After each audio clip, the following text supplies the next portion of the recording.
Este programa es traído a ustedes gracias a Contacto POS, la mejor herramienta para tu negocio. La app de la red de enlace con tecnología, NFC.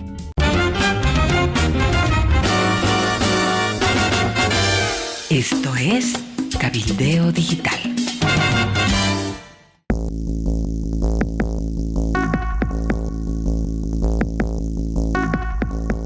Hola, ¿qué tal? Bienvenidos. Estas son las noticias de último momento. Cacho Herrera, ¿cómo está? Bienvenido también.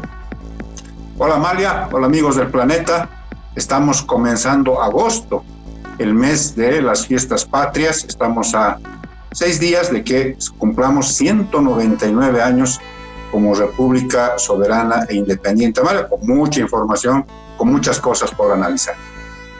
Sí, tendremos a Venezuela y la denuncia de un segundo fraude con actas plagiadas, con actas chutas impresas por chinos.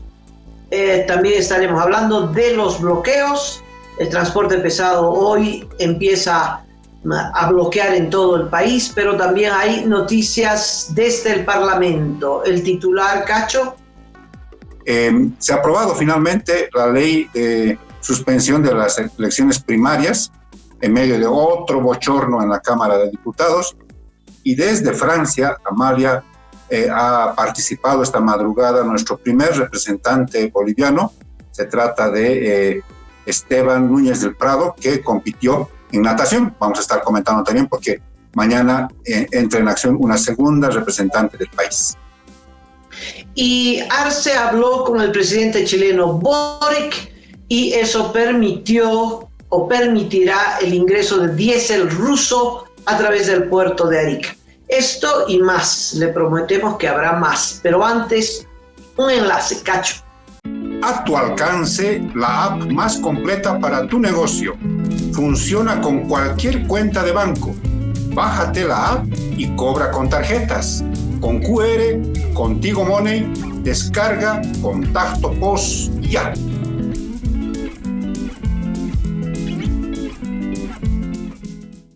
Esta madrugada hubo trifulca en la Cámara de Diputados, pero finalmente se aprobó la ley, en esa instancia, la ley que suspende las elecciones primarias. ¿Qué otros detalles, Cacho? Bueno, Amalia, les cuento amigos que la ley esta, la que suspende las elecciones primarias para dar paso a las elecciones judiciales este año, se aprobó en el viejo hemiciclo del Palacio Legislativo. ¿Te acordarás, Amalia? La Cámara Baja, donde este hemiciclo tan histórico que tenemos acá en Bolivia, ese fue el escenario donde finalmente se aprobó esta ley, porque en el nuevo edificio del Legislativo se produjo un bochorno otra vez, sacaron a empujones, a empellones al presidente de la Cámara de Diputados de la testera. Una diputada evista alcanzó a aplicarle un manazo, un sopapo al presidente de diputados. Ordenó inmediatamente un cuarto intermedio, la suspensión momentánea de la sesión.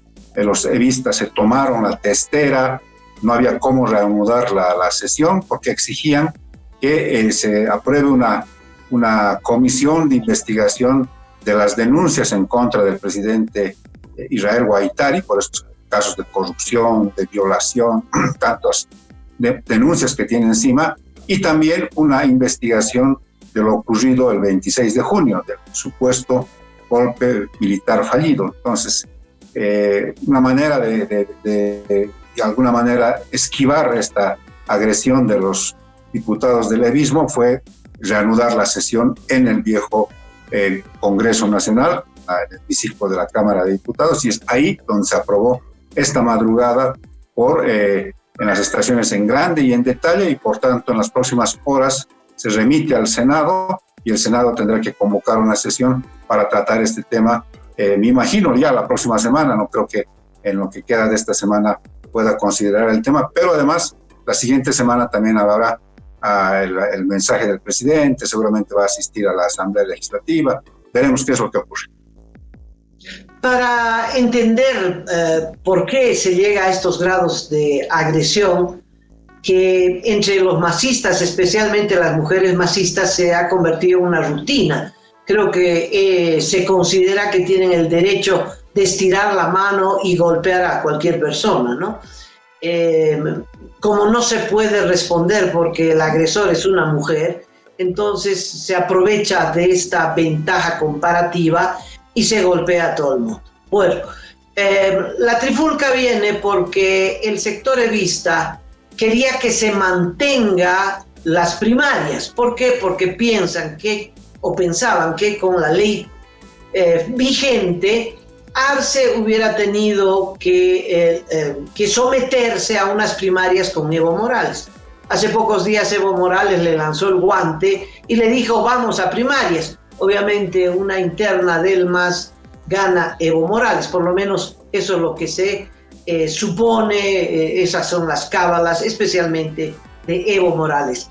Arce no quiere ir a esas primarias y por lo tanto ha impulsado, al igual que el resto de la oposición, porque además le conviene a todos para agilizar y garantizar las elecciones generales del próximo año, suspender estas elecciones primarias internas, que son elecciones para elegir el candidato dentro de los partidos. Ahora, de consuelo le puedo decir a Evo Morales que igual se pueden hacer primarias abiertas sin necesidad del aval ni el control de la Corte Electoral. Unas primarias abiertas que las puede convocar el MAS y bueno, ahí se hace una compulsa entre cuál es el candidato más popular. Y lo mismo le vendría bien a la oposición, no solo dentro de los partidos para que cada partido elija su candidato, sino entre candidatos de la oposición, que es lo que hizo Venezuela, y en esas internas abiertas al margen del Tribunal Electoral es que ganó Corina Machado como la preferida, con casi el 90% del apoyo de la ciudadanía en general como candidata de la oposición. Venezuela hay muchísimos partidos, como acá, muchísimos, y cada partido tenía un candidato. Los sometieron a internas abiertas y en esas internas abiertas cada partido presentó a su candidato y entre esos candidatos se hizo la elección y ganó Corina Machado. Es lo que se propone, sería la recomendación para la oposición en el país frente a esta enorme dispensión. Pero ese es un paréntesis. Lo concreto es que se aprobó esto en la Cámara Baja y va a la Cámara Alta. Ahora, Cacho, en la Cámara Alta yo no veo que esto pueda pasar porque hay mayoría de levismo. Sí, está Andrónico Rodríguez comandando la Cámara de Senadores. Ahí sí tiene más presencia el levismo, hay más senadores evistas que senadores arcistas. Habrá que ver, pero también hay que considerar, Amalia, que esto es por simple mayoría de votos, ¿no? Pueden finalmente unirse, comunidad ciudadana, creemos, y el arcismo, y ganarles el número de votos a los senadores evistas, ¿no? Entonces, hay que ver además con qué talante ingresa a esta sesión Andrónico Rodríguez, porque siempre la conducción es la que de alguna manera orienta las cosas. Si él entra tranquilo, decidido a que esto se apruebe democráticamente, incluso votando, bueno, ahí serán la correlación de fuerzas la que se va a imponer. Pero si entran con maniobras, qué sé yo, habrá también que estar atentos. Me imagino lo que van a hacer primero, Amalia, es enviar a la Comisión de Constitución del Senado, ¿no? Que es más o menos el trámite que recorre todas las leyes. Entra al Senado por correspondencia a la comisión elabora un informe, sube nuevamente al Pleno, convocan a la reunión, sancionan, inmediatamente tiene que pasar a la promulgación, que es la firma del presidente del Estado. Hay un tramo todavía largo, ¿no? Y en materia de selección de candidatos para las judiciales, Cacho, ¿ya nos estamos aproximando al final? Sí, tendría que, si es que todo va bien hoy tiene que sesionar el Pleno de la Asamblea Legislativa, senadores y diputados de manera conjunta, bajo la conducción del vicepresidente David Choquehuanca, y considerar los informes, aprobarlos. Una vez aprobados, por 2/3 de voto, empezar a elegir a quienes van a entrar a la boleta electoral. Hay un problema muy grande, Amalia, y es que no hay candidatas mujeres ni candidatos indígenas.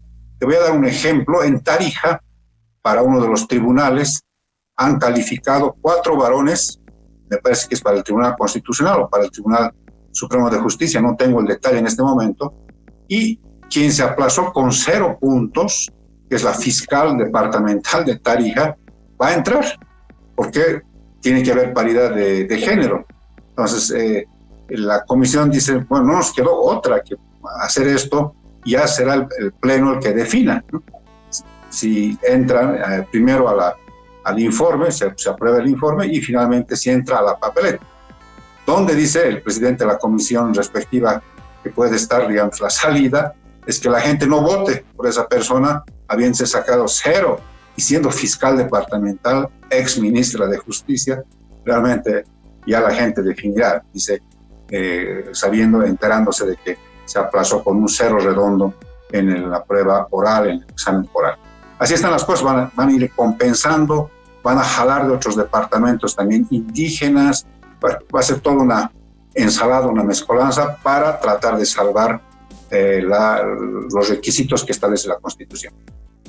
Los bloqueos son el tema del día. El transporte, distintos sindicatos habían determinado iniciar el bloqueo en la víspera, miércoles, hoy es jueves. En la víspera habían 20 puntos de bloqueo nacional en carreteras, pero hoy empezaba y ha empezado el bloqueo en las ciudades. Los sindicatos en La Paz dijeron que no iban a bloquear, se habían revelado a las cúpulas. Sin embargo, hay bloqueos. Y en el Alto los bloqueos son más intensos. ¿Qué otra información tienes, Cacho? Santa Cruz está prácticamente intransitable, están bloqueadas las carreteras y varios puntos de la urbe cruceña, que es la ciudad más grande en este momento del país. Cochabamba exactamente lo mismo. Sucre también, carreteras y vías en la capital del país. Tarija, Oruro también es muy contundente, pero además ya varios días de paro y de bloqueos. Y estos son 24 horas, Amalia, digamos, han sido la medida llevada adelante por el transporte pesado desde este miércoles, ha sido reforzada con este bloqueo del transporte público urbano esta jornada de jueves. Entonces, va a ser complicado. En la sede de gobierno, entre La Paz y el Alto, quizás la ventaja son los teleféricos. En este momento, las colas en la línea morada y en la línea amarilla, roja del teleférico son inmensas, porque la gente opta por este tipo de transporte para eludir los bloqueos y llegar a tiempo a sus quehaceres. Entonces, la cosa es una señal de parte del transporte de que se tienen que atender las cosas. El máximo dirigente del transporte pesado, don Héctor Mercado, le ha dicho anoche al gobierno que una manera de entablar una negociación seria es que el presidente destituya en esta jornada a los ministros de hidrocarburos y al de obras públicas, además del presidente de YPFB y del director nacional de la ANH. Dice, si hace eso, entramos a la negociación. Entre ayer y hoy se han duplicado el número de bloqueos, Cacho. Si en la víspera se hablaba de 20, ABC está informando que hay más de 50 puntos de bloqueo. Especialmente el bloqueo en carreteras son los bloqueos que más afectan, porque han paralizado todo lo que tiene que ver con el comercio exterior, importaciones, exportaciones, todo eso se paraliza. Las autoridades de ABC han informado punto por punto dónde se encuentran los sectores con más cantidad de bloqueos. En todo caso, no hay un solo departamento que se libre de los bloqueos. ¿Cuál es el problema? La falta de diésel, pero no solo diésel, gasolina. En la víspera, en La Paz, que es la ciudad de la que puedo dar testimonio, las colas para gasolina daban vueltas de muchas cuadras en torno a las estaciones de servicio. ¡Qué impresionante! Cuadras y cuadras y cuadras, tanto particulares como minibuses y transporte público, Cacho, esperando, perdiendo parte de su vida en las colas por gasolina. Se está volviendo una norma, para todo hay que hacer cola, inclusive para carburantes. Bueno, hay una sola buena noticia en esto que tiene que ver con una llamada telefónica. ¿De qué se trata, Cacho? El presidente ayer hizo un contacto con periodistas en uno de los pisos de la Casa Grande, donde se ha instalado ahora una sala de monitoreo con muchas pantallas, muchos funcionarios públicos que están haciendo un monitoreo tanto de los bloqueos como del flujo del ingreso de cisternas con combustibles al país. Y el presidente aprovechó ese contacto con los periodistas para decir que había conversado con Gabriel Boric, con su homólogo chileno, y le pidió que haya una especie de tratamiento especial, ya que estaba inhabilitada la terminal portuaria en Arica. Boric le dijo que sí, que no había problema, y entonces se autorizó vía Cancillería de Chile que haya esta posibilidad de que se descargue hoy por lo menos un buque con 44 millones de litros de diésel.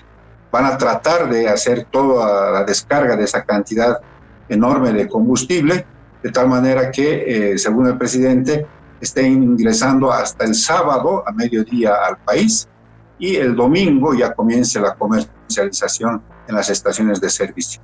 Estos 44 millones sirven para 7 días, y el presidente de YPF dijo que están entrando por el sur del país, por Yacuiba, otros 25 millones de litros en cisternas, y por el Perú han hecho una compra adicional de 10 millones de litros. Por tanto, sumados van a dar como para 12 días de abastecimiento, mientras se van descargando los otros buques por Arica, me imagino ya haciendo los arreglos, todo esto que le ha pedido la Capitanía Marítima de Arica a YPFB. Entonces están manejando así la contingencia, y el presidente le dijo a los bloqueadores, bueno, así están las cosas, pero no va a entrar el combustible si siguen los bloqueos, así que levanten por favor los bloqueos para dar paso al ingreso del diésel que ustedes mismos están reclamando. A mí me avergüenza profundamente, Cacho, tener el gobierno que tenemos, ¿no? Tener que recurrir a un favor personal porque no has cumplido la norma, y entonces le pides al presidente de Chile que por favorcito, ¿no? Que vamos a cumplir, pero estamos en emergencia, estamos en apuros, que por favor que nos perdonen esta vesita, ¿no, Cacho? Para no cumplir la norma. Es decir, había un compromiso. YPFB administra el puerto, dentro del puerto de Arica, el puerto de Sica Sica. Le dieron, aquí está, para yacimiento, para que reciba los barcos y desembarque el carburante. Pero tenía el compromiso de realizar obras civiles para que ese desembarque de los buques sea seguro, etcétera. Deben haber normas portuarias, ¿verdad? Y no hicieron, Cacho, no cumplieron. Entonces la Capitanía del puerto de Arica, que depende de la naval chilena, dijo, no han hecho lo que tenían que hacer, esto es riesgoso, entonces están inhabilitados de descargar el diésel. Y esa era la situación. Y entonces el presidente de Bolivia llama, por favorcito, por esta besita, ¿no? ¿No te parece vergonzoso, Cacho? Y entonces sí, ¿qué va a hacer Boric? Y sí, denles paso, ¿no? Denles paso. Y entonces con ese favorcito es que va a entrar el diésel ruso, que no sabemos en qué condiciones se han comprado, si es trueque, si es favor, si es a cambio de litio, a cambio de uranio, todo eso es un secreto. Pero El gobierno negó que fuera barco ruso, negó que fuera diésel ruso. Bueno, ahí está. A estas alturas a nadie le preocupa, la gente está desesperada por diésel, no importa de dónde venga. Si después hay sanciones, tampoco a nadie le importa. Pero esa es la situación, ¿verdad? ¿Qué podríamos decir? De la negligencia en el gobierno. Todo es negligencia, ¿no? Fruto de esa negligencia es que estamos donde estamos, de la negligencia y del derroche, porque tenían que haber invertido en la exploración de gas, durante 20 años tenían que haber invertido, no a las carreras a último momento, y tenían que haber realizado las inversiones de infraestructura en el puerto de Arica. Y entonces hay que llamar a Boric, una vergüenza. Señor presidente, le cuento que no hemos podido hacer la infraestructura, que estoy en apuros, le rogaría. Qué terrible, Cacho, me da vergüenza ajena. Esto está conectado directamente con el tema de los bloqueos, Amalia, porque este jueves se cumple el paro de las 24 horas del transporte urbano, del transporte público, de los minibuses, micros.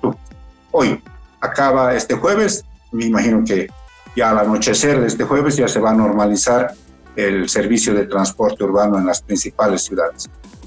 Tendría que quedarse el bloqueo y el paro del transporte pesado, o sea, seguir los bloqueos en los puntos que se instalaron este miércoles, en estos 20 puntos que reportó primero la ABC. Tendrán posibilidades de aguantar esto hasta el sábado, que estaría ingresando el combustible, porque la condición que ha puesto el presidente es que va a ingresar el diésel si es que, además utilizó estas palabras, sí o sí levantan los bloqueos. Bueno, el sábado eventualmente tendrían que estar levantándose los puntos de bloqueo para dejar pasar a las cisternas. Ahí termina la medida de protesta del transporte pesado. En este momento no se sabe. El presidente atenderá esta exigencia de los transportistas, de unos y de otros, de que saquen del gabinete a estos ministros, al presidente de IEPFB y al director de la ANACH. No se sabe. Entonces, si es así, si es que los mantiene, haciendo que por inercia se levanten los bloqueos por el ingreso de las cisternas, vamos a estar 12 días tranquilos, porque va a haber los combustibles, llegarán a los otros buques, descargarán, bueno, será un mes, quizás un poquito más, y después otra vez el problema, porque se va a acabar el combustible, porque otra vez va a haber dólares para pagar a los intermediarios, no se sabe si seguirán las mismas autoridades, ya es una letanía, ¿no? Ya es una especie de rueda sin fin en este tema que se ha vuelto recurrente, y como tú dijiste hace un rato, ya se ha vuelto una parte de la normalidad. Ya la gente sabe que tiene que ir a hacer su cola a los surtidores, perdiendo su trabajo, perdiendo horas para atender otro tipo de temas que seguramente son más importantes que estar en la fila esperando a ver si hay combustible o no.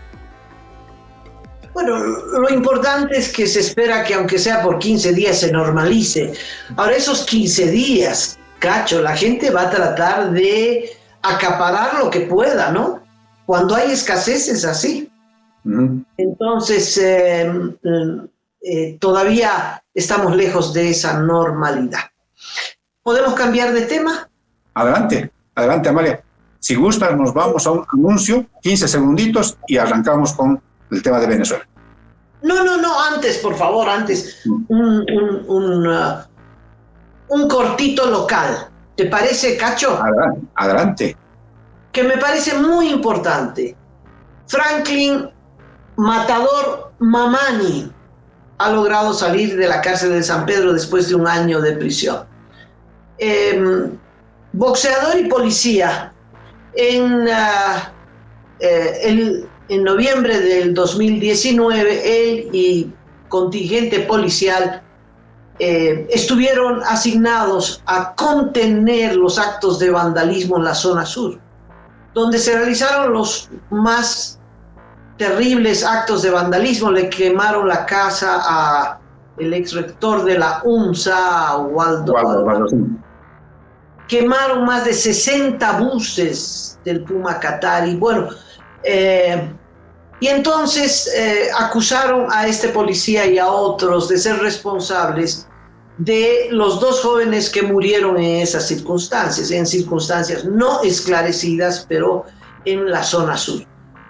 Ha logrado salir libre porque no encontraron ningún elemento de prueba. La fiscalía no presentó absolutamente nada que indicara que él hubiera tenido algo que ver con esas muertes. Entonces ha logrado salir de prisión después de 1 año de detención. No sé si lo reincorporarán a la policía. Esa partecita no la tengo en mis anotaciones. Parece que no, Amalia, parece que ha sido separado ya de la institución de la policía.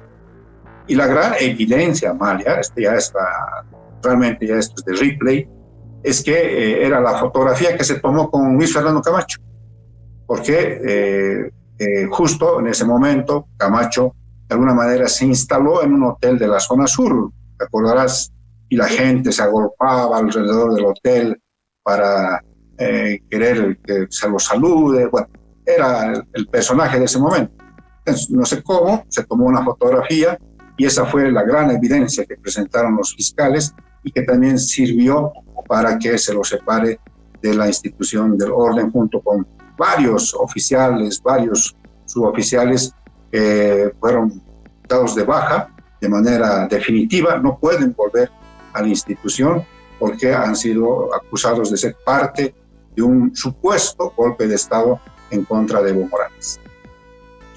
Bueno, Cacho, vamos a este punto de enlace que me parece importante y después varias noticias sobre Venezuela. Llegó Contacto POS, la app más completa que te permite cobrar de una forma simple y rápida en tu negocio, desde la cual podrás cobrar con tarjeta, con QR y también con Tigo Money. Contacto POS, descárgala ya. Francisco Pancho Santos, así se llama, ex vicepresidente de Colombia, que ayer develó un segundo fraude, un inmenso fraude que está organizando Nicolás Maduro, el dictador de Venezuela, que pretende quedarse a través no de un fraude, sino de otros 6 años en el poder. ¿Qué dijo Santos? Que él tiene certeza que en el sótano del Consejo Electoral de Venezuela en Caracas están trabajando un montón de funcionarios falsificando las actas que la comunidad internacional le pide a Maduro que las presente, las actas en las que supuestamente él ha ganado. Y como no ha ganado, y en las actas originales, las que ha publicado María Corina Machado, Maduro pierde con una distancia de 30 puntos frente al presidente electo Edmundo González, pues entonces ha decidido falsificar actas. Dice Santos en su denuncia que han llegado desde China 4 técnicos para falsear estas actas. Las maquinitas son chinas, ese es el detalle muy importante. Requieren de la huella dactilar del votante, pero Venezuela tiene todo el archivo de la ciudadanía con sus respectivas huellas dactilares, de tal modo que se puede, ¿no?, copiar de el registro del ciudadano hacia la papeleta electoral. Es decir, están haciendo un fraude monumental y por eso Maduro en la víspera dijo: ya tenemos las actas, el 100%, y las vamos a presentar. Y todavía no terminan, ¿no? No terminan de hacer esta impresión, pero lo harán.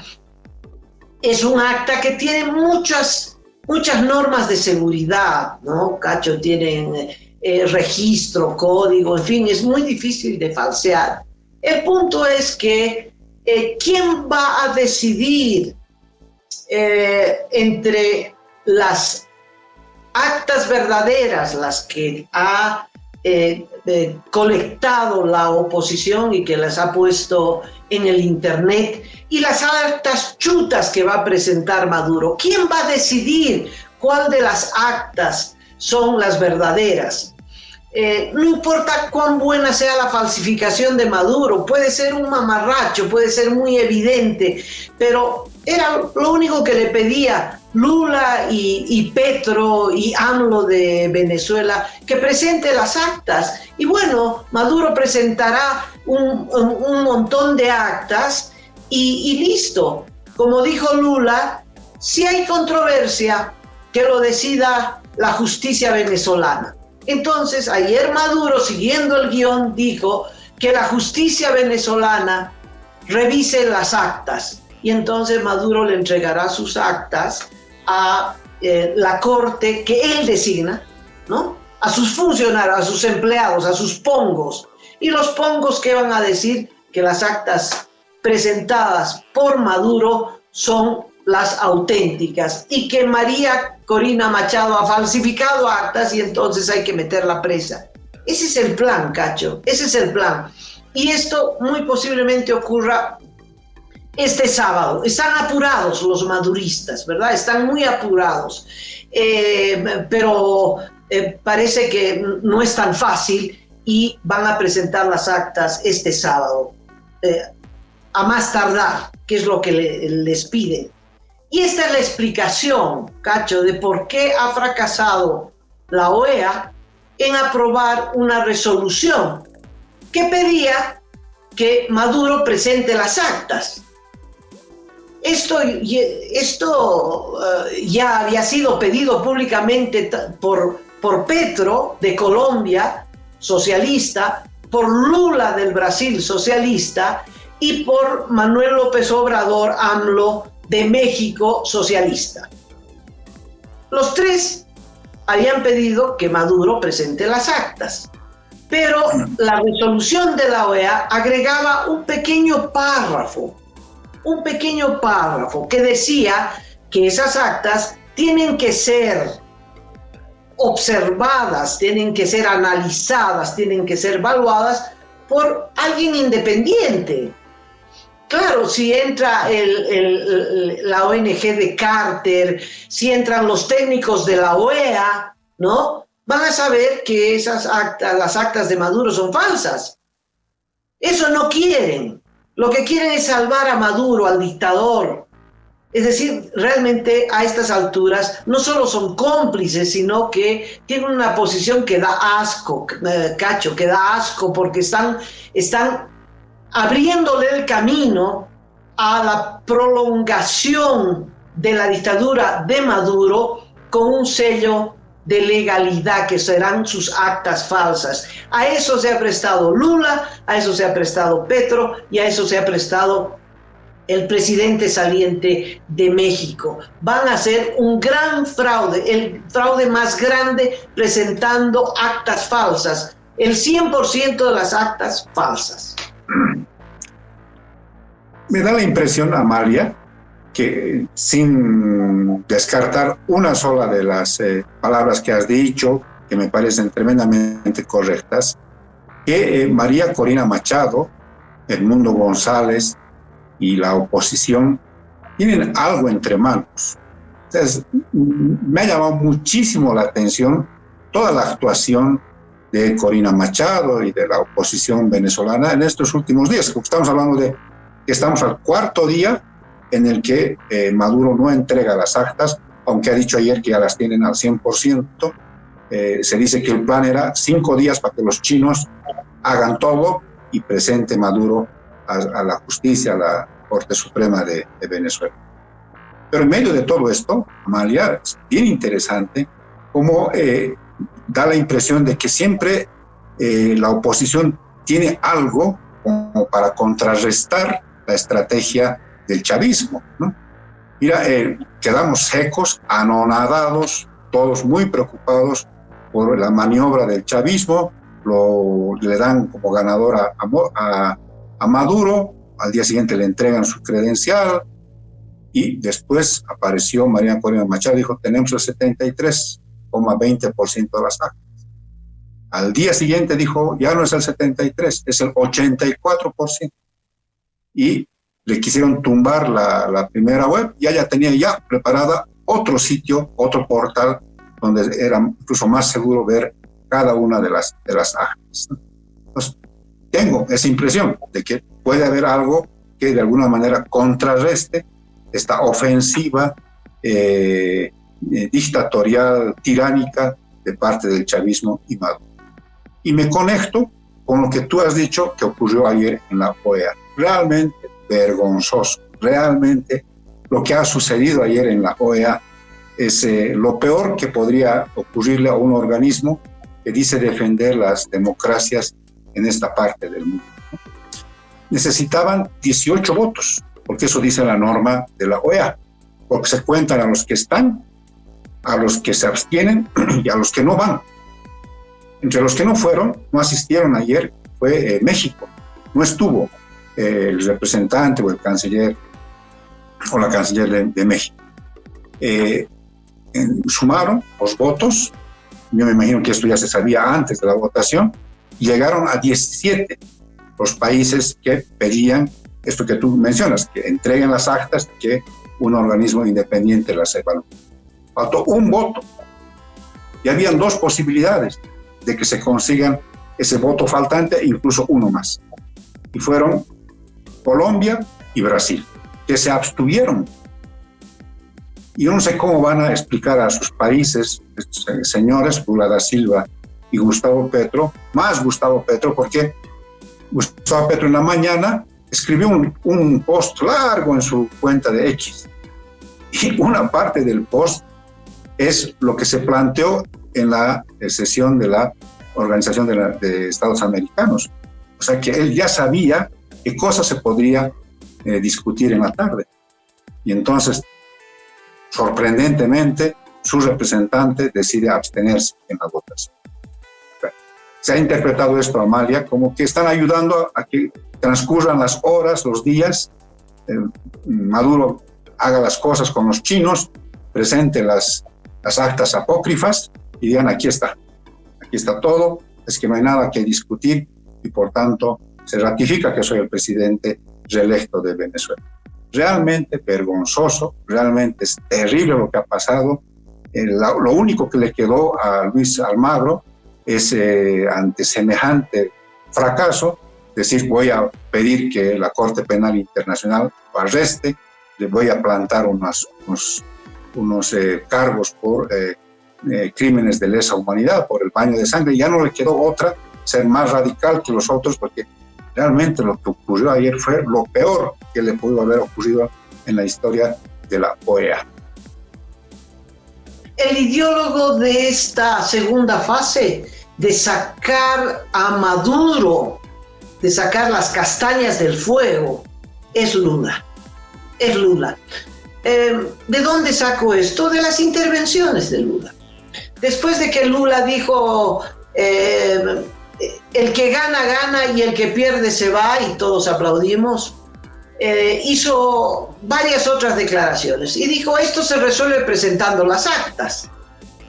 Exactamente, que presente las actas y esto se resuelve. Pero luego agregó, si hay alguna controversia, que sea la Corte Suprema de Venezuela la que resuelva.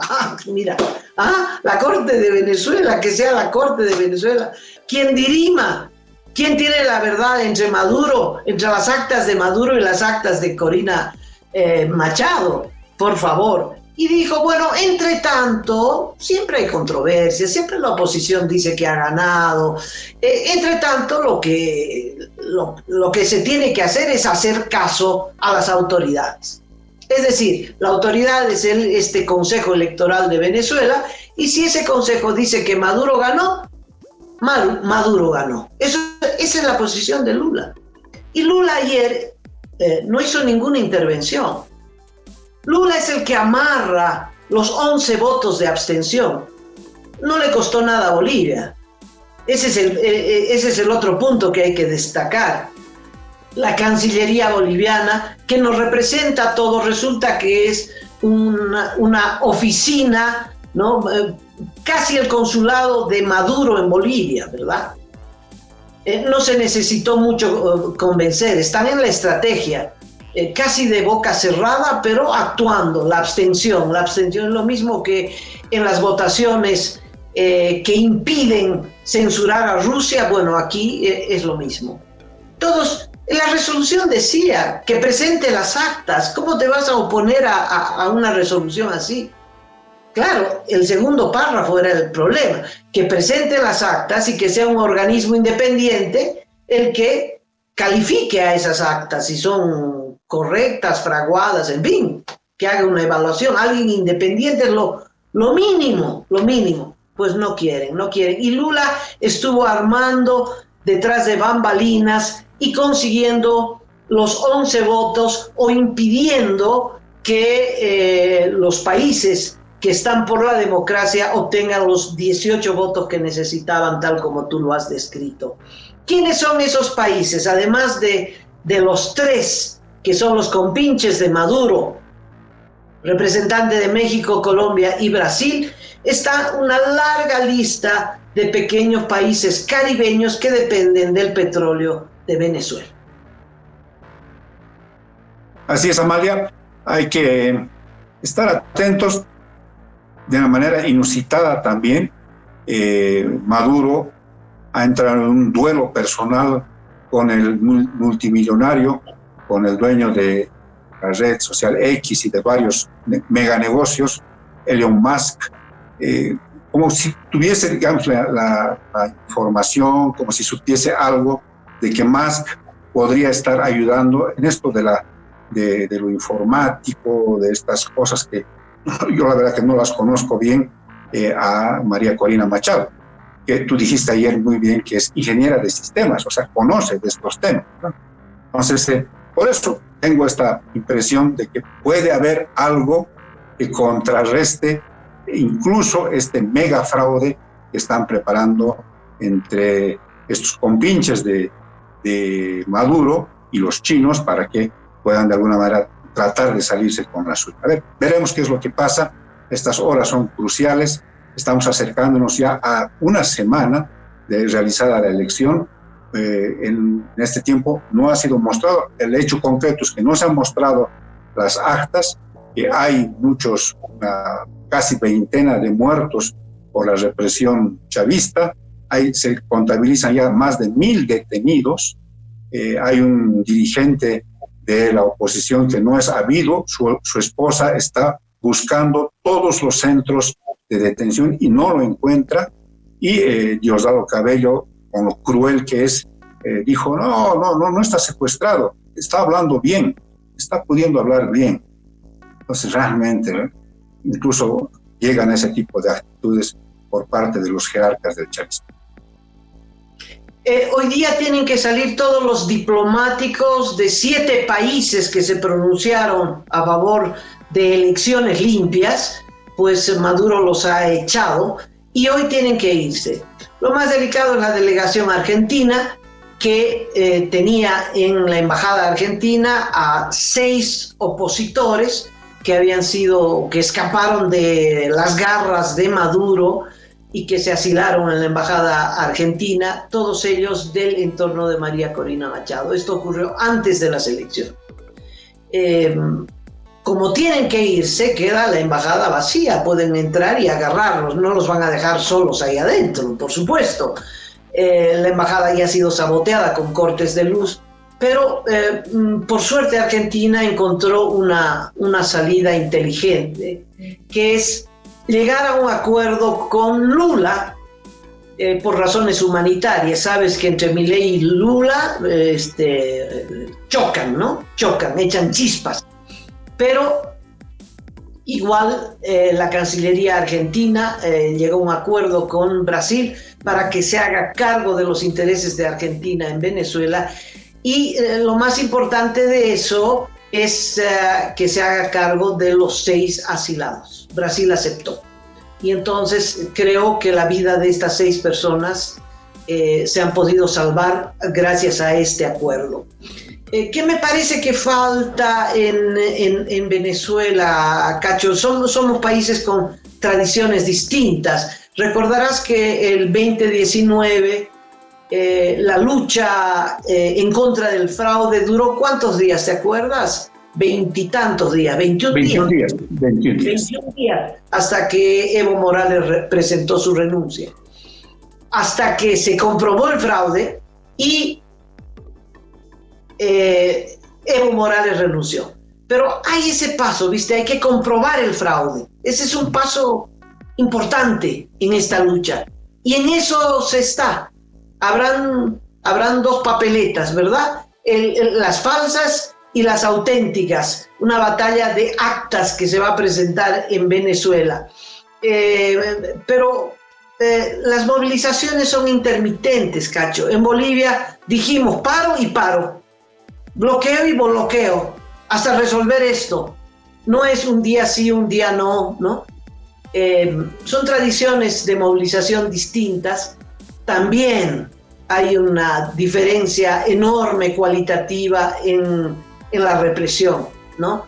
La represión a matar, están saliendo a matar, a secuestrar, se ven a los paramilitares armados, en fin, es para tener un miedo tremendo. En fin, lo único que uno puede esperar desde el fondo del alma es que esta lucha, este bravo pueblo venezolano pueda conseguir la libertad por la que ha peleado y por la que ha votado, que se respete su voto, su opinión y que Venezuela vuelva a ser la gran nación que fue.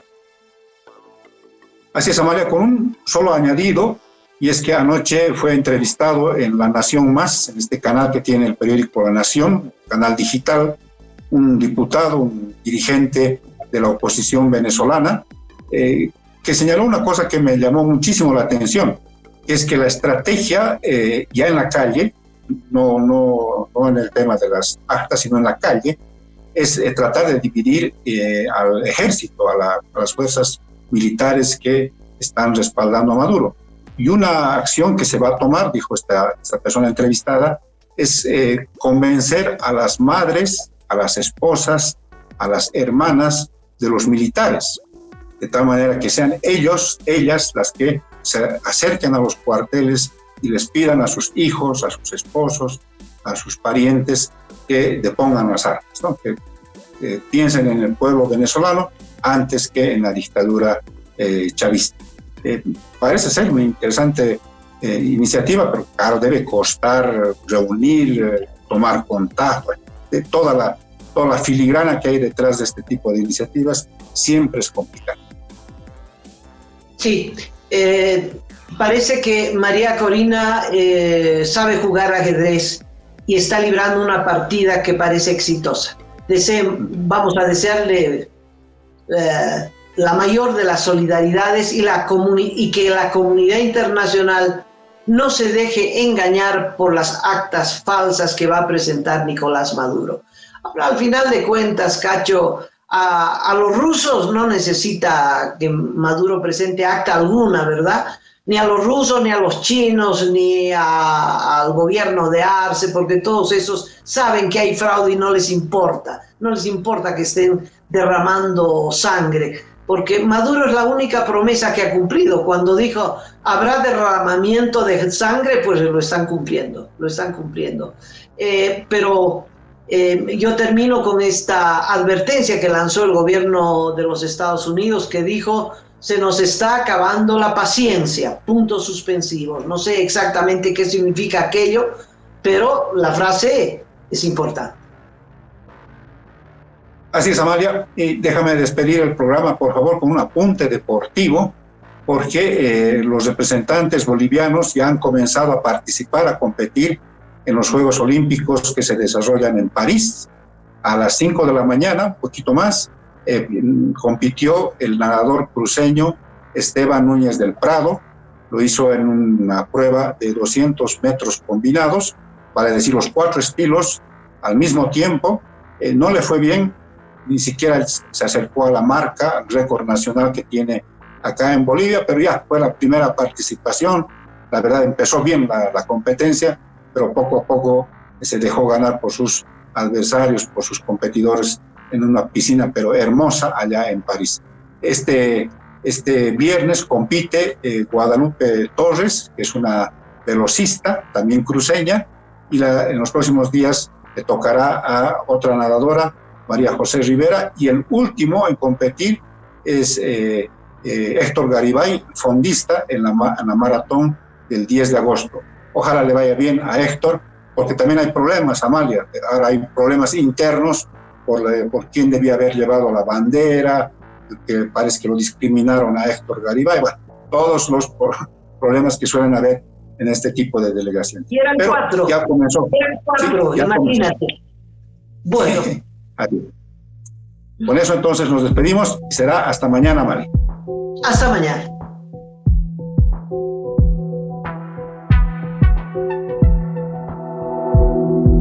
Aporta a Cabildeo Digital y apoya al periodismo independiente.